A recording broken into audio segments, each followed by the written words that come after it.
Always the first quality has to be somebody that you think will be a good president, because if something should happen, you have to have somebody that's going to be a great president. A lot of people are talking about that gentleman right over there.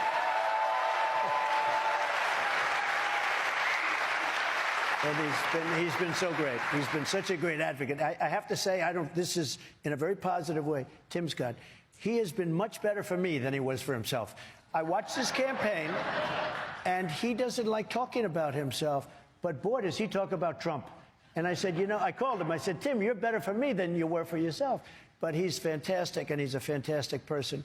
Someone who can step into the role. Most importantly, you have to view that. The audience has been asked who they think would be a good choice, and various names came up. One of them was, of course, Vivek Ramaswamy. Yep. He's made a big splash. Ron DeSantis, who's making an appearance today in South Carolina, we just found out. Obviously, Tim Scott, Byron Donalds, and a big presence here for Tulsi Gabbard. Very interesting. And Kristi Noem as well, I should say. Right. Are they all on your short list? And when can we expect that you will announce your choice? The one thing that always surprises me is that the VP choice has absolutely no impact. It's whoever the president is. It just seems. I remember when Sarah Palin was actually picked, and she did have a big up, and then they just went after her at a level that nobody's seen. The Republicans themselves went after what they did. But you'll be a one-term president because you've already served, so you can only serve for one term, although they say you'll never leave office. I assume that you'll never leave. There'll never be another election don't again. Do it. He'll never leave. He's never going. Oh, these people.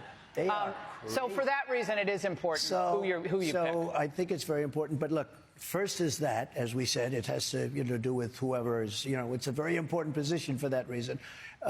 You would like to get somebody that could help you from the voter standpoint. And honestly, all of those people are good. They're all good. They're all solid. And I always say, I want people with common sense, because there's so many things happening in this country that don't make sense. Who wants an open border? Who wants high interest rates? Who wants all electric vehicles? And they're fine, but you want to have choice. You want to go to combustion. You want to go to any hybrid. I think the hybrid are much better from that standpoint. But we were talking about faucets. We're talking about so much. It's all based on common sense. We want a strong military. We want choice in education. We want to have things that can really make our country great again. What we're doing with the open border is a disaster. We are destroying our country. We're going to change that fast, and we're going to get your energy prices down. Mr. President, thank you so much for this.